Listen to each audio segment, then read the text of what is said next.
Hello, जय हिंद दोस्तों। मैं शुभम आपका स्वागत करता हूं आपके अपने इस यूट्यूब चैनल शुभम ई क्लासेस में। आज हम एक और आर्मी का ओरिजिनल पेपर डिस्कस करने वाले हैं जो कि आपका 28 फरवरी को हुआ था।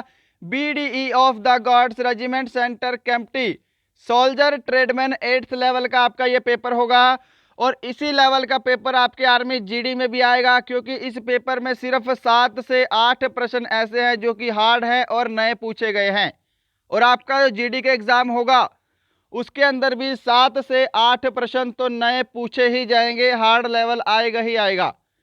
3 से 4 क्वेश्चन आपके साइंस के हार्ड हो जाएंगे, 1 से 2 क्वेश्चन आपके जीके के, और वही 1 से 2 क्वेश्चन आपके मैथ्स में। तो अपनी इसी लेवल की तैयारी करके जाना। पूरे 50 प्रश्नों का हमारा ये टेस्ट रहेगा, देखिएगा आपका स्कोर कितना है। चलिए अपनी क्लास शुरू करते हैं। तो प्रश्नों की संख्या 50 है। टारगेट मैं आपको 40 प्रश्नों का दे रहा हूं सही करने का। पूरे 50 प्रश्नों का टेस्ट लगाइएगा। पहला प्रश्न आपके सामने स्क्रीन पर है, सामान्य ज्ञान से। भारत में श्वेत क्रांति किस क्षेत्र के साथ जुड़ा हुआ है? भारत में श्वेत क्रांति किस क्षेत्र के साथ जुड़ा हुआ है? जल्दी से आंसर दीजिएगा। आंसर के लिए आपको समय नहीं मिलेगा और ऑप्शन भी किसी भी प्रश्न के नहीं बोले जाएंगे। बिल्कुल राइट आंसर जिन्होंने ऑप्शन ए को दिया है दुग्ध उत्पादन, उनका राइट आंसर होगा। क्वेश्चन नंबर सेकंड, डैश दक्षिण अफ्रीका की राजधानी है? Dash is the capital of South Africa.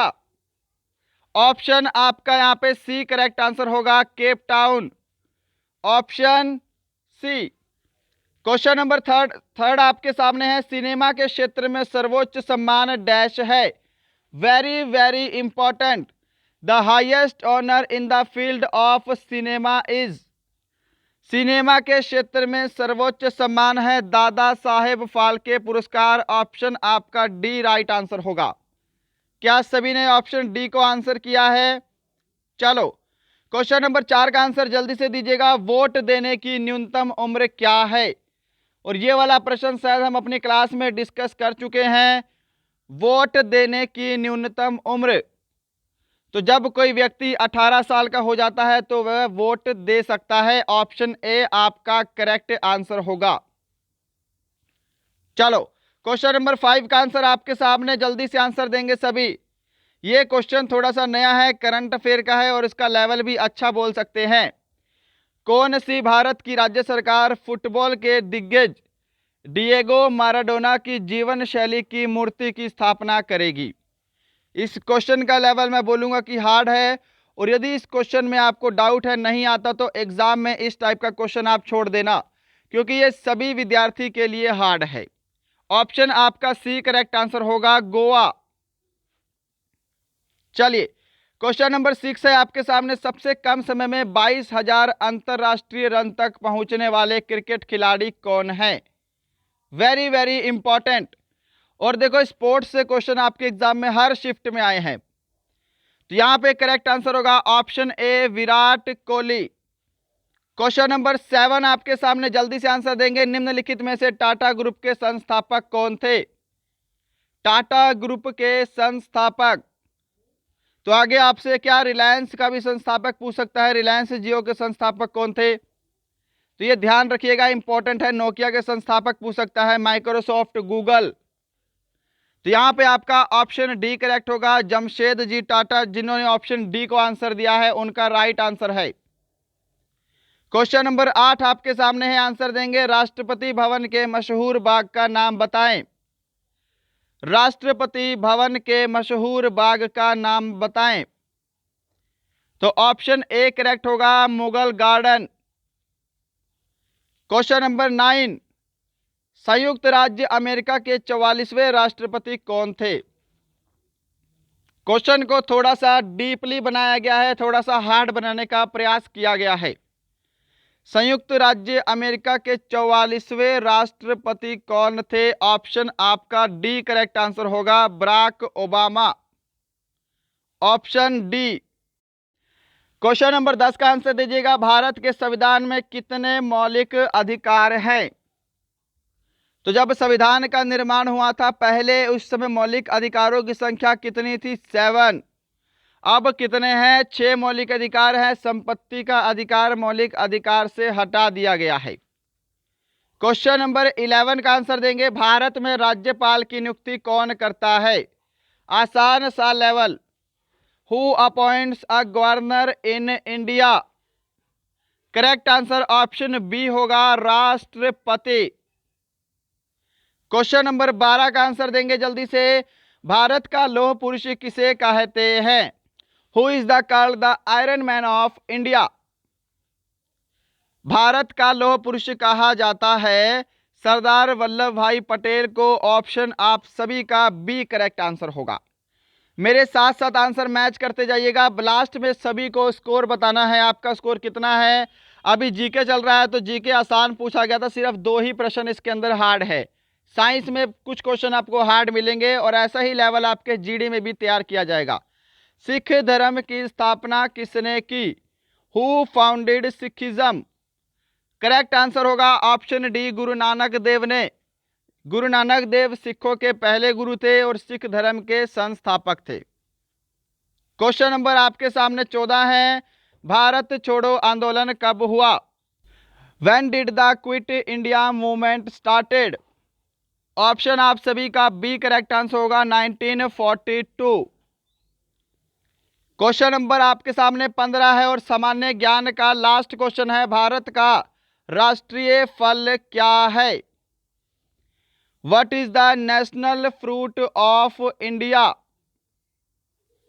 Bharat का राष्ट्रीय फल क्या है? ऑप्शन ए करेक्ट आंसर होगा सभी का, आम। जिन्होंने ऑप्शन ए को आंसर दिया है उनका आंसर बिल्कुल करेक्ट है। चलो यहां पे आपके सामान्य ज्ञान कंप्लीट होते हैं। अब सेक्शन बी स्टार्ट करेंगे। चलिए सेक्शन बी में देखो, आपके जो सोल्जर ट्रेडमैन का पेपर है वो आपका रीजनिंग का पार्ट होता है सेक्शन बी, परंतु रीजनिंग को मैंने क्या किया है, सबसे लास्ट में पुट किया है। पहले हम जीके और जीएस का टेस्ट लगा लेंगे।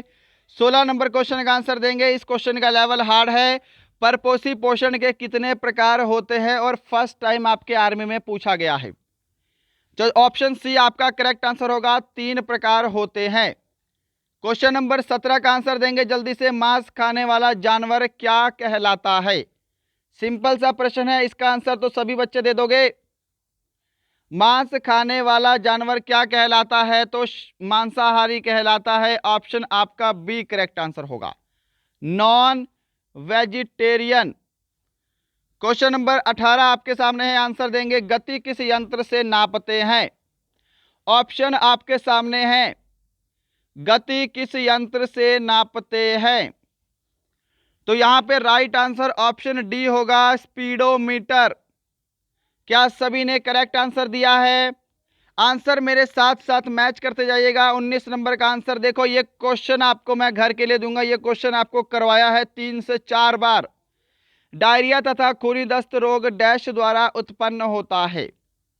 आंसर आपको होमवर्क के लिए क्वेश्चन है, कमेंट बॉक्स में आंसर देना। सिंपल सा प्रश्न दिया है इस बार होमवर्क के लिए, बिल्कुल सिंपल प्रश्न। क्वेश्चन नंबर 20 आपके सामने है, जल्दी से आंसर देंगे। ईंधन का ऊष्मीयमान डैश में व्यक्त किया जाता है? ईंधन का ऊष्मीयमान किस में व्यक्त करते हैं? तो किलो जूल किलोग्राम। ऑप्शन आपका ए करेक्ट आंसर होगा। जिन्होंने ऑप्शन ए को आंसर दिया है उनका आंसर बिल्कुल राइट है। क्वेश्चन नंबर 21 जल्दी से आंसर दें। निम्न में से कौन सा प्राणी स्तनधारी जंतु नहीं है? Which of the following is not a mammals animal? Whale, चमगादड़, मनुष्य या फिर शार्क? तो इनमें से जो शार्क है वह स्तनधारी जंतु नहीं है, मैमल्स नहीं है। ऑप्शन डी करेक्ट आंसर होगा। नंबर 22, दूध खट्टा होने पर किस अम्ल का निर्माण होता है? Which acid is produced when milk is sour? Question करवाया गया है और आपके आर्मी में भी रिपीटेड प्रश्न है। दूध के खट्टा होने पर लैक्टिक अम्ल का निर्माण होता है। ऑप्शन आपका डी राइट आंसर होगा। नंबर 23 क्वेश्चन, हाइड्रोजन के कितने समस्थानिक होते हैं? How many isotopes of hydrogen are there? कितने होते हैं? हाइड्रोजन के 3 समस्थानिक होते हैं। ऑप्शन बी राइट आंसर होगा। क्वेश्चन नंबर 24 पे चलते हैं और इसी के साथ आप सभी को बोलूंगा, जिन्होंने अभी तक हमारा ये सेशन लाइक नहीं किया है, लाइक जरूर कीजिएगा। और यदि आपका फ्रेंड कोई आर्मी की तैयारी कर रहा है तो उसे हमारा ये वीडियो जरूर शेयर करेंगे। और आपको लगता है कि हमारा चैनल आपके लिए हेल्पफुल हो सकता है तो सब्सक्राइब करने के बाद बेल आइकन जरूर दबाएंगे। मनुष्य में निषेचन कहां से होता है? Very important question. Where does fertilization occur in humans? तो मनुष्य में जो निषेचन है यह होता है फैलोपियन ट्यूब में। ऑप्शन सी करेक्ट आंसर होगा। ऑप्शन सी ध्यान रखेंगे, ये वाला प्रश्न इंपॉर्टेंट है आपके जीडी में भी या फिर आने वाले जितने आर्मी के एग्जाम में ये रिपीटेबल क्वेश्चन है। क्वेश्चन नंबर 25, एसआई प्रणाली में ऊर्जा की इकाई क्या है? एसआई प्रणाली में ऊर्जा की इकाई क्या है? तो यहां पर ध्यान रखिएगा, कार्य और ऊर्जा दोनों की इकाई क्या होती है? जूल होती है। ऑप्शन बी करेक्ट आंसर होगा। कैलोरी क्या है? खाद्य ऊर्जा की इकाई है।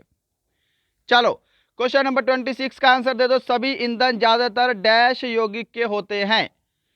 क्वेश्चन तो सिंपल सा है बट जिन्होंने नहीं पढ़ा उनके लिए ये प्रश्न थोड़ा सा कठिन हो सकता है। All fuels are mostly compound of carbon and hydrocarbon. तो यहां पे ऑप्शन डी होगा। सभी ईंधन में कार्बन तो मौजूद होता ही होता है। क्वेश्चन नंबर 27 आंसर देंगे। इस क्वेश्चन का लेवल भी क्या बोलूंगा मैं? हार्ड लेवल बोलूंगा। तो देखो 3 से 4 ही प्रश्न आपके साइंस के हार्ड लेवल के आ रहे हैं। 2 प्रश्न आपके जीके में हार्ड आए थे और 1 से 2 प्रश्न आपके गणित में हार्ड हो जाएंगे। टोटल 6 से 7 प्रश्न हार्ड हैं, है ना? तो ये आपके ऊपर डिपेंड है। यदि आपको ये प्रश्न आते हैं, यदि आप किसी प्रश्न को लेकर 50% से ज्यादा श्योर हो तो उसमें आप चांस ले सकते हो। ओके, जो आपको हार्ड लगेगा, क्योंकि जो हार्ड है वो सभी के लिए हार्ड है, वो सभी बच्चे छोड़ेंगे। और जिन्होंने करा उनका गलत हो गया तो नेगेटिव मार्किंग फिर उनको कट जाएगी। तो बात यह है कि अगर आप एग्जाम में 35 या 36 क्वेश्चन करके आ रहे हो तो ये क्वेश्चन जो है वो बिल्कुल आपके सही होने चाहिए। इसमें कोशिश करना कि आपकी गलती ना हो तो 1 से 2 गलत हो, इससे ज्यादा गलत ना हो, ठीक है? नहीं तो कंपटीशन से बाहर हो जाओगे फिर। आंसर दो इस प्रश्न का। वायरस डैश निष्क्रिय है। वायरस कहां पर निष्क्रिय होता है? तो यहां पे आउटसाइड द होस्ट सेल्स आपका करेक्ट आंसर होगा। परपोषी कोशिकाओं के बाहर। क्वेश्चन नंबर 28 आपके सामने। मछली डैश के द्वारा सांस लेती है? क्या इस प्रश्न का भी आंसर बताना पड़ेगा? मछली किसके द्वारा सांस लेती है? तो गलफड़ों के द्वारा सांस लेती है। ऑप्शन आपका डी राइट आंसर होगा। 29 क्वेश्चन, रक्तचाप को मापने वाले यंत्र को क्या कहते हैं?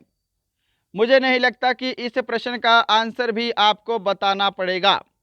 करवाया गया क्वेश्चन है और एग्जाम में भी आया गया क्वेश्चन है।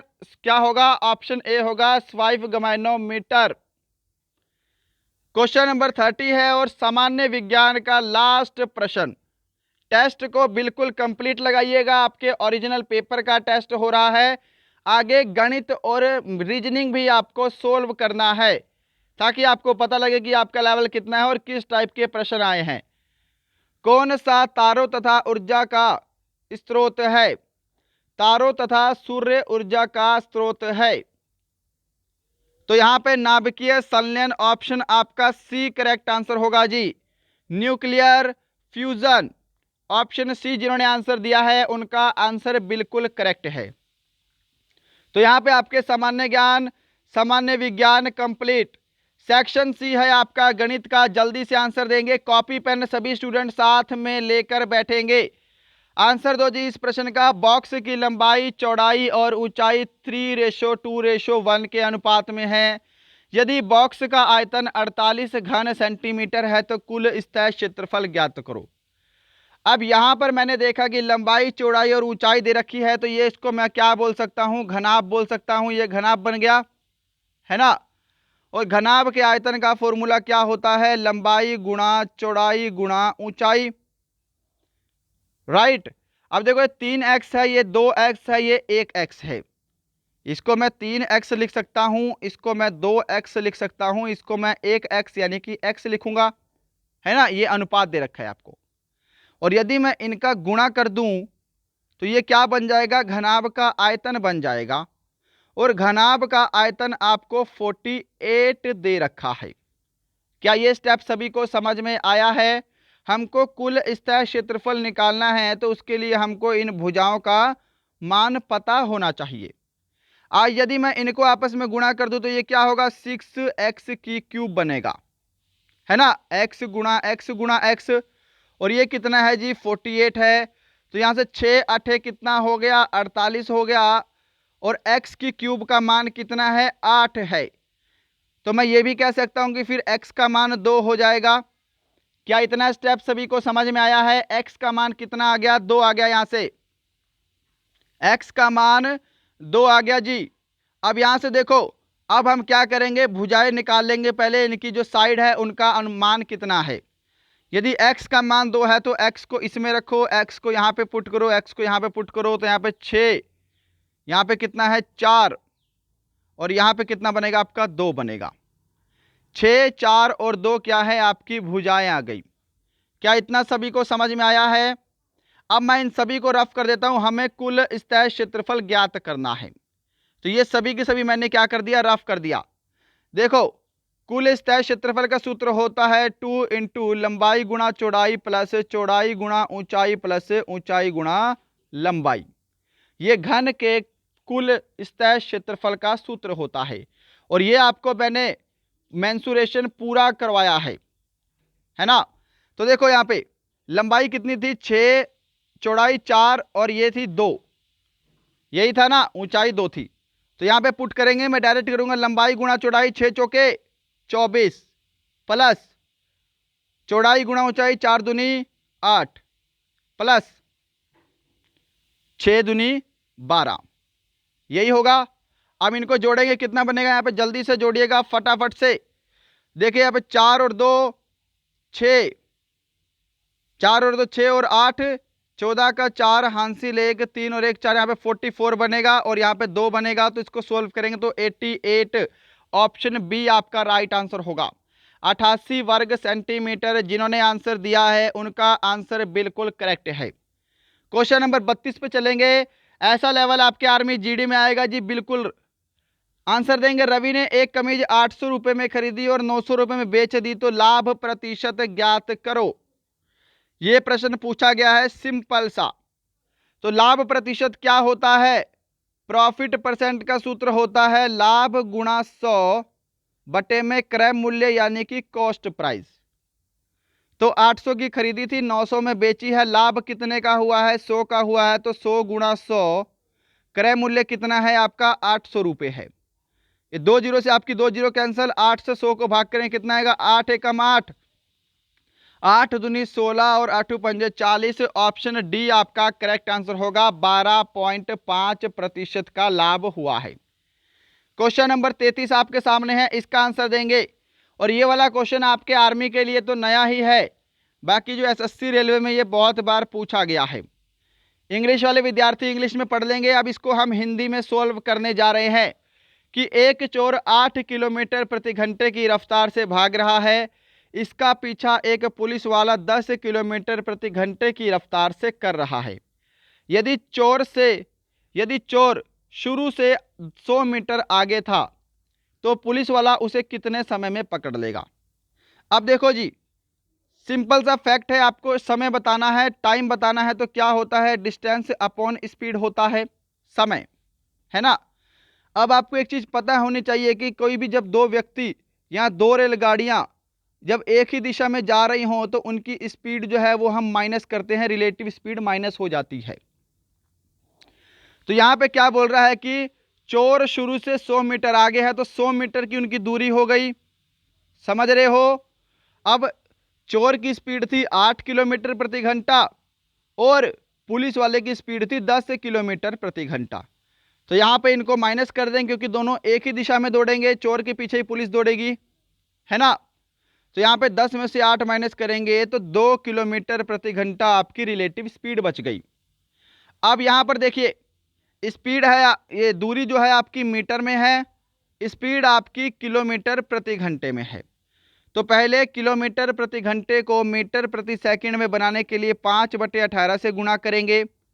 तो 18 नीचे ना रहकर कहाँ चला जाएगा, ऊपर चला जाएगा।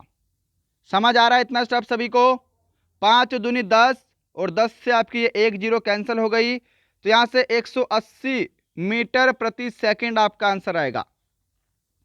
अब हमने क्या देखा कि आंसर आपको मिनट में दे रखा है, यहाँ पे 180 सेकंड आपका आंसर आएगा, है ना। हमने देखा कि आंसर आपको मिनट में दिया हुआ है। तो सिंपल सी बात है जी, इस 180 को मिनट में बदलने के लिए आपको 60 से भाग करना पड़ेगा। तो कितना आंसर आएगा यहाँ पे, 3 मिनट। ऑप्शन सी आपका आंसर होगा। क्या सभी को ये वाला प्रश्न भी समझ में आया है? चलिए क्वेश्चन नंबर 34 है, निम्नलिखित में से कौन सा इसका मानक रूप होगा, इसका स्टैंडर्ड फॉर्म होगा। तो इसको लिखो, यहाँ पे लास्ट के लिखेंगे हम 1 2 7 5 और कितने डिजिट के बाद डेसिमल लगा है, 1 2 3 4 5 6 7 8।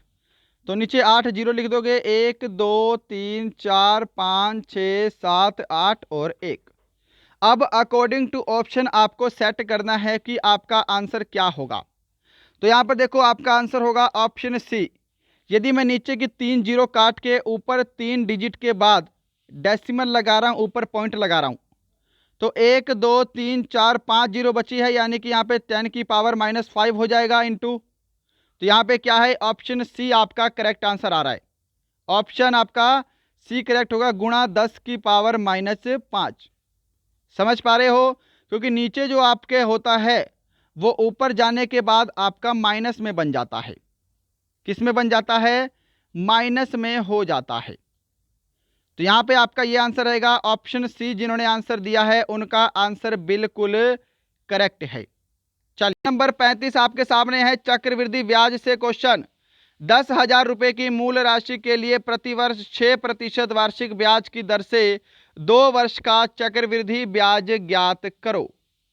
जल्दी से आंसर दीजिएगा, इस प्रश्न का चक्रवृद्धि ब्याज कैसे निकालोगे। अब देखो चक्रवृद्धि ब्याज निकालने के मेरे पास बहुत सारे तरीके हैं। 2 वर्ष का चक्रवृद्धि ब्याज निकालना हो तो मैं 2 और 1 वाली विधि से निकाल सकता हूं। ठीक है, इसके लिए पहले क्या करते हैं, जो आपको प्रतिशत दिया है, और यदि आपको 3 वर्ष का बोले तो 3 3 1 से निकालेंगे। ठीक है, चक्रवृद्धि ब्याज के ऊपर आपकी अलग से क्लास ले लूंगा, इसके ऊपर मैंने आपकी क्लास नहीं ली है। जो हमको प्रतिशत दिया है इसको हम पहले फ्रैक्शन में बदल लेंगे, भिन्न में बदल लेंगे। तो 2 तिया 6, यहाँ पे आ गया 50। अब ऐसे क्या करते हैं हम, किसको सोल्व करेंगे कि जो आपकी धनराशि दे रखी है 10,000, 10,000 इसको हम 3/5 से गुणा कर देंगे, 3/50 से। तो 50 दूनी 100 हो गया। तो यहाँ पे कितना हो जाएगा, यहाँ पे 50 दूनी 100, यहाँ पे 200 गुणा 3 जो 600 होगा, इस 600 को हम यहाँ लिखेंगे गुणा करके जो आएगा। और फिर ये जो आपका 600 है ना, अब इस 600 को फिर हम क्या करेंगे, 3/50 से गुणा कर देंगे। तो जीरो से आपकी जीरो कट गई, 5 से करूँगा तो 12 पंजे 60 और 12 तिया 36 को हम यहाँ पे लिख देंगे। इतना स्टेप समझ में आया सभी को। सबका अपना अपना अलग अलग तरीका होता है। अब इनको आपस में गुणा करके हम क्या करेंगे, जोड़ देंगे। तो यहाँ पे 600 को 2 से करेंगे 1200 प्लस 36 को 1 से करेंगे 36, यहाँ पे 1236 आपका आंसर होगा ऑप्शन ए। ऑप्शन ए जिन्होंने आंसर दिया है उनका आंसर बिल्कुल करेक्ट है। चलो नेक्स्ट क्वेश्चन है, क्वेश्चन नंबर 36 आपके सामने। और ये वाला क्वेश्चन आपका जियोमेट्री से है, आपके आर्मी में आने लायक क्वेश्चन नहीं था। हिंदी में पढ़ेंगे। यहाँ पे 2 समान त्रिभुज, ये समान नहीं है, प्रश्न पत्र में आपको समान दिया है, इसको हम बोलेंगे समरूप त्रिभुज।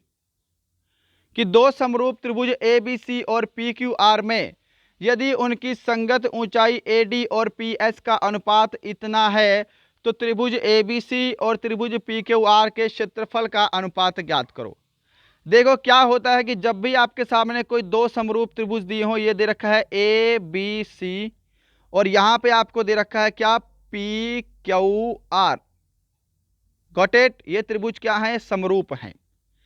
समरूप त्रिभुज के क्षेत्रफल का सूत्र क्या होता है कि इनकी भुजाएं हैं या फिर जो इनकी ऊंचाई है ये AD है और ये ऊंचाई क्या है आपकी PS है।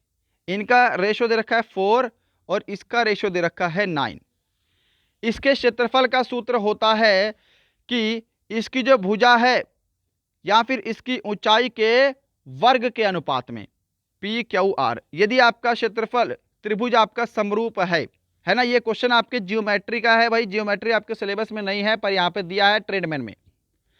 तो देखो यहां पे 4 है, ABC में ऊंचाई का मान और PQR में ऊंचाई का मान कितना है, 9 है।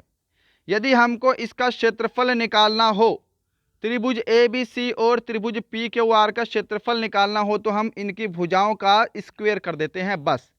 तो यहाँ पे 16:81 आपका आंसर होगा ऑप्शन सी। ऑप्शन सी जिन्होंने आंसर दिया है उनका करेक्ट आंसर होगा कि समरूप त्रिभुज के क्षेत्रफल का अनुपात उनकी भुजाओं के वर्ग के बराबर होता है।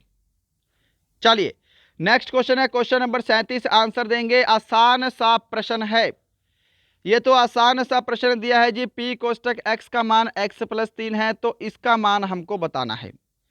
तो देखो ये वाली वैल्यू तो यहाँ पे आपको ऑलरेडी दी है, हम पहले इसका मान ज्ञात कर लेंगे और फिर दोनों को जोड़ देंगे। तो यहाँ पर ध्यान से देखो कि इसकी जो वैल्यू है वो आपके सामने x+3 दी है।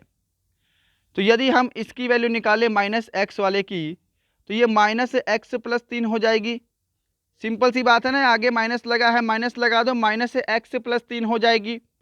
अब इनको आपको जोड़ देना है और आपका करेक्ट आंसर हो जाएगा कि x+3 को प्लस यहाँ पे क्या है -x+3 से जोड़ना है। तो यहाँ पे देखो माइनस प्लस कितना हो जाएगा, ये पूरा माइनस हो जाएगा, है ना। अब प्लस का x से माइनस का x कैंसिल हो गया और 3 और 3 कितने हो जाएंगे, यहाँ पे 6 हो जाएंगे। ऑप्शन डी करेक्ट आंसर होगा। क्या सभी ने ऑप्शन डी को आंसर दिया है? मैं उम्मीद करूंगा सभी ने सही आंसर दिया होगा। चलिए क्वेश्चन नंबर 38 पे चलते हैं, आपके सामने है और ये वाला क्वेश्चन तो आप खुद से सोल्व कर देना। इसको बस क्या करना है, इससे भाग करना है।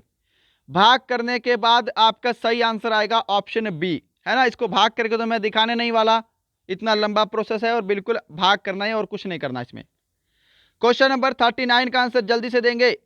लो जी, किसी वृत्त की परिधि में 50% वृद्धि होने पर उसके क्षेत्रफल में कितने प्रतिशत की वृद्धि होगी? जल्दी से आंसर दीजिएगा। सबसे पहली बात आपको ध्यान रखनी है कि यदि किसी, यहां पे मैं लिख दिया R1 और यहां पर मैं लिख रहा हूं R2, कि यदि किसी वृत्त की परिधि में 50% वृद्धि होगी तो उसकी त्रिज्या में भी 50% वृद्धि होगी।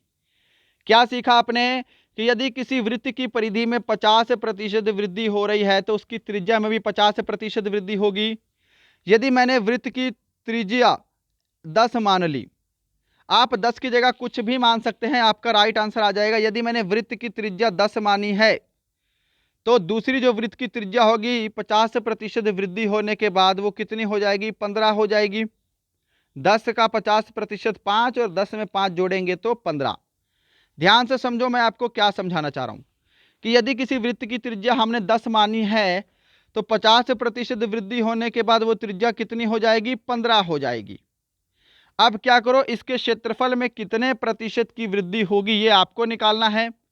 वृत्त का क्षेत्रफल क्या होता है, वृत्त का क्षेत्रफल πr² होता है ना।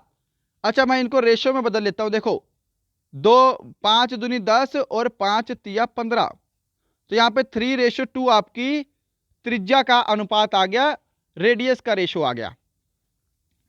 अब यहां पर समझो πr² में पहले हम इससे निकालेंगे, फिर 50% वृद्धि होने के बाद त्रिज्या में निकालेंगे और कितने प्रतिशत की वृद्धि हुई फिर हम वो निकाल लेंगे। सिंपल सी बात है। इतना सभी को समझ में आया है ना। अब देखो πr² क्या है, पाई आर कितना है, 2 है तो 2 का स्क्वायर 4। पहला क्षेत्रफल ये हो गया आपका। दूसरा क्षेत्रफल क्या है, पाई r का स्क्वायर यानी कि 3 का स्क्वायर 9। ये आपके दोनों क्षेत्रफल का अनुपात आ गया। हमको बताना है कि कितने की वृद्धि हुई है। यहां पे सोल्व कर देता हूं मैं, ठीक है। देखो पहले क्षेत्रफल था 4 पाई, अब क्षेत्रफल है 9 पाई। मैं बोलूंगा कि यहाँ पे 5 पाई की वृद्धि हुई है। कितने से हुई है? 4 पाई से हुई है। गुणा किससे करोगे? 100 से करोगे प्रतिशत निकालने के लिए। तो बस सोल्व कर दो। यहाँ पे सिंपल सी बात है, 4 से पाई से आपका पाई कैंसिल, 4 से कैंसिल करोगे कितना आएगा? 4 दूनी 8, 4 पंजे 20 और 25 को 5 से करोगे तो 125 प्रतिशत। ऑप्शन आपका डी राइट आंसर होगा। जिन्होंने ऑप्शन डी को आंसर दिया है उनका आंसर करेक्ट है। क्वेश्चन नंबर 40 आपके सामने है, आंसर देंगे जल्दी। एक रेखा में कितने बिंदु होते हैं? तो कोई भी एक रेखा है, इसके अंदर तो कितने भी बिंदु हो सकते हैं। ऑप्शन डी करेक्ट आंसर होगा, इनफाइनाइट, असीमित। क्वेश्चन नंबर 41 आपके सामने है। ट्रिग्नोमेट्री बिल्कुल सिंपल सा प्रश्न है जी। ट्रिग्नोमेट्री से आपके सामने प्रश्न पूछा है कि यदि cos थीटा 8/17 है तो साइन थीटा का मान निकालना है। समझ रहे हो? देखो ये होता है आपका आधार, यानी कि जिसको हम बोलते हैं इंग्लिश में बेस। ये होता है आपका लंब, जिसको हम इंग्लिश में बोलते हैं परपेंडिकुलर। और ये होता है कर्ण, जिसको हम इंग्लिश में बोलते हैं हाइपोटेनस। समझना जल्दी से कि आपको cos थीटा का मान इतना दिया है, साइन थीटा का मान निकालना है ना। तो देखो यहाँ पे क्या होता है, एल के ए के, जो cos थीटा है वो होता है आपका आधार बटे में कर्ण। अब इसको ध्यान से समझिएगा। आधार कितना दे रखा है आपको? 8 दे रखा है, और कर्ण आपको जो दिया है वो दिया है 17। समझ पा रहे हो? आधार बटे कर्ण होता है आपका cos थीटा का सूत्र। साइन थीटा निकालने का सूत्र होता है आपका, साइन थीटा क्या होता है? Sine theta is equal to लंब बटे कर्ण, यानी कि परपेंडिकुलर अपॉन हाइपोटेनस। तो हमको पहले लंब निकालना पड़ेगा, परपेंडिकुलर निकालना पड़ेगा। तो इसके अंदर पाइथागोरस का सूत्र लगता है कि कर्ण का स्क्वायर बराबर आधार का स्क्वायर प्लस लंब का स्क्वायर। कर्ण दे रखा है कितना? 17। 17 का स्क्वायर कितना होगा? 289 होगा। आधार का स्क्वायर कितना होगा? 8 का स्क्वायर 64 प्लस एल का स्क्वायर। अब यहां पे आ जाओ जल्दी से कि 289 में से 64 माइनस करोगे कितना आएगा? 5 2 2 225 बराबर एल का स्क्वायर। तो एल का मान कितना आ जाएगा? यहां से 15 आ जाएगा। तो हम बोल सकते हैं कि जो हमारा एल आया है वो कितना आया है भाई? हमारा एल आया है सोल्व करने के बाद 15। परपेंडिकुलर का मान 15। अब बस वैल्यू पुट करनी है, एल बटा के करना है, यानी कि 15 बटे में आपको 17 कर देना है। ऑप्शन आपका डी आंसर होगा। साइन थीटा का मान क्या होता है? Perpendicular upon hypotenuse. ऑप्शन आपका डी करेक्ट आंसर होगा, 15 बटे में 17। चलो क्वेश्चन नंबर 42 का आंसर जल्दी से देंगे। सिंपल सा प्रश्न है कि दो उम्मीदवारों ने चुनाव लड़ा था। अगर मतदान में एक को 520 वोट मिले तो कुल सीटों का 65% है, तो कुल वोटों की संख्या क्या है? सिंपल सी बात है कि एक को 65% वोट मिले, जिसका मान आपको 520 दे रखा है। तो करो 13 पंजे 65 और 13 चौके 52 40। तो 1% का मान कितना आ जाएगा? यहाँ से 8 आ जाएगा।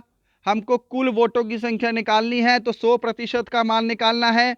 तो 8 को फिर 100 से गुणा कर दो, यहाँ पे 800 आपका राइट आंसर होगा, ऑप्शन सी। नेक्स्ट क्वेश्चन का जल्दी से पोस्टमार्टम करेंगे। क्वेश्चन नंबर 43 सिंपल सा प्रश्न है। क्या बोल रहा है कि 343 की पावर कितनी दे रखी है? 2/3 दे रखी है। अब यहां पर हमने देखा कि जो इसकी पावर है ये बटे में कितनी है? 3 है ना। तो इसको भी क्या करो, 3 की पावर में कन्वर्ट कर लो। तो मैं इसको 7 की पावर 3 लिख सकता हूं, और ये कितना होगा? 2 की पावर 3 हो जाएगा। तो इस 3 से आपका ये 3 कैंसिल हो जाएगा। 7 का स्क्वायर कितना होता है? 49 होता है। ऑप्शन बी राइट आंसर होगा। चलिए क्वेश्चन नंबर आपके सामने 44 है, आंसर देंगे। ये क्वेश्चन आपके 1 नवंबर वाले एग्जाम में भी पूछा गया था कि 510 रुपए में 30 संतरे और 75 सेब खरीदे गए। अगर एक सेब का दाम 2 रुपए है तो संतरे का दाम ज्ञात करो। कैसे करोगे? देखो 510 रुपए में 30 संतरे और 75 सेब खरीदे गए हैं। सेब का दाम कितना है? सेब का दाम 2 रुपये है और टोटल सेब कितने हैं, 75 हैं। यानी कि टोटल सेब का मूल्य कितना हो गया, 150 रुपये हो गया।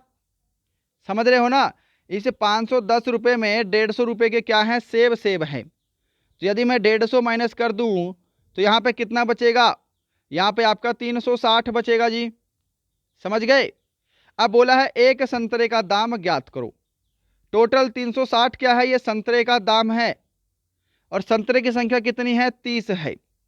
तो 30 से भाग कर दो, यहाँ पे 12 जो है वो एक संतरे का दाम आएगा, ऑप्शन ए। चलिए क्वेश्चन नंबर 45 और आपका गणित का लास्ट क्वेश्चन है, जल्दी से आंसर देंगे। जो इंग्लिश मीडियम वाले स्टूडेंट है वो इंग्लिश में इसको पढ़ लेंगे, हम हिंदी में सोल्व कर रहे हैं।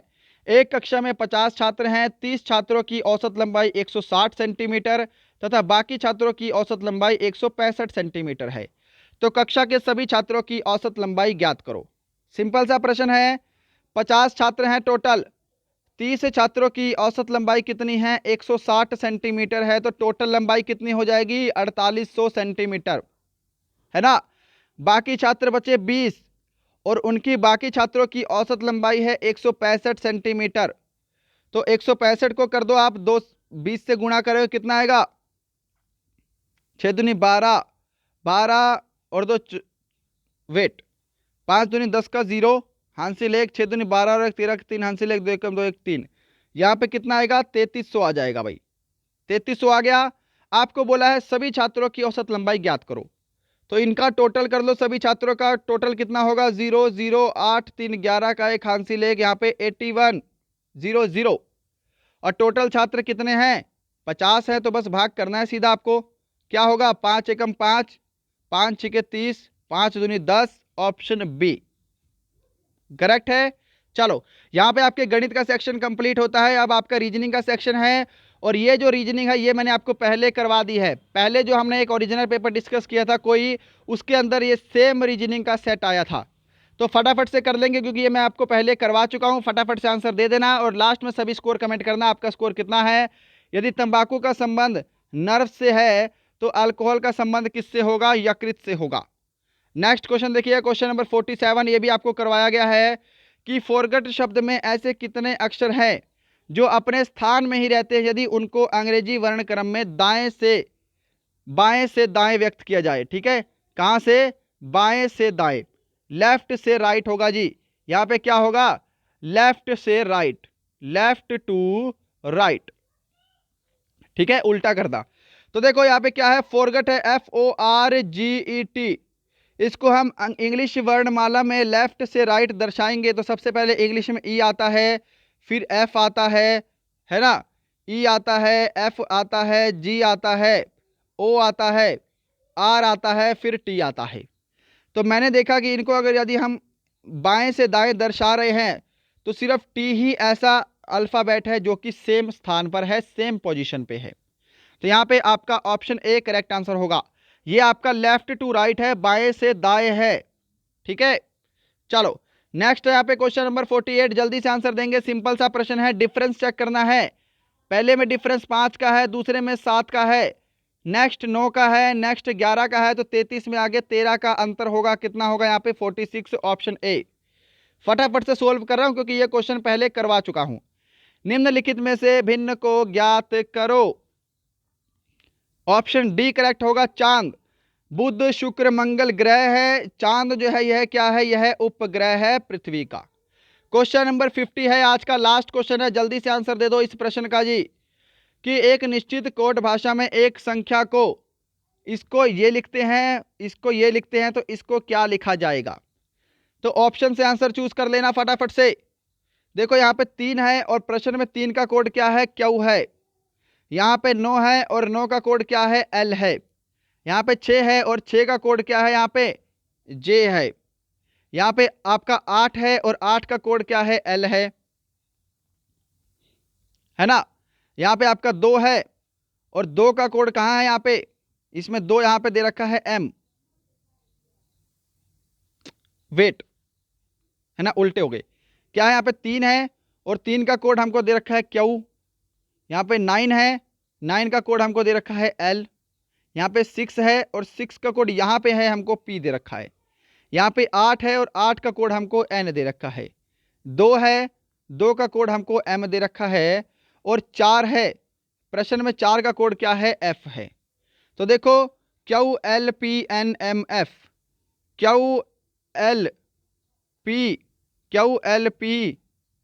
QLPNMF, ऑप्शन बी आपका करेक्ट आंसर होगा। जिन्होंने भी ऑप्शन बी को आंसर किया है उनका आंसर बिल्कुल राइट है। तो दोस्तों ये थे आपके पूरे 50 प्रश्नों का सेट। बताना आपको इस ओरिजिनल पेपर में आपका स्कोर कितना आया है। मिलते हैं कल किसी और अच्छे टॉपिक के साथ। तब तक के लिए जय हिंद, जय भारत।